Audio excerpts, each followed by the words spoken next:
บ้านนากับระเบียงกาแฟ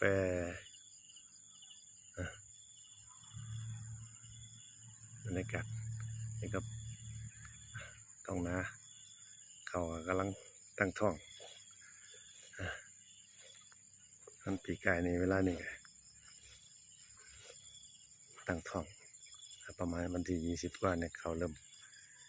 ออกห้องเริ่มกล้องละได้มาจิบกาแฟอยู่กับบรรยากาศอยู่กับหน้าเขาอยู่กับห้องเขาให้เป็นในเขาคนละสายพันธุ์ในเขาอีเตี้ยเขาอีเตี้ยมันก็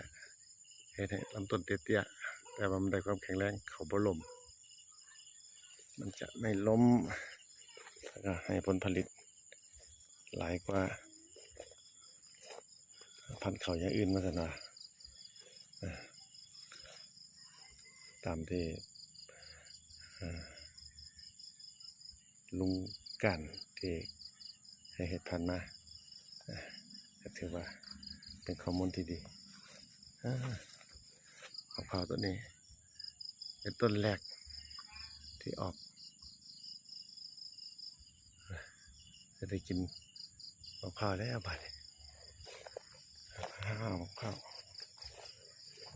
โอ้6 แค่นอกวันนี้ก็ได้จะได้สั่งให้โล่งๆเท่านั้นริมหัวบ้านก่อนเดินทางกลับศรีราชามื้อนี้ขอกำลังเสริมจากพี่คึก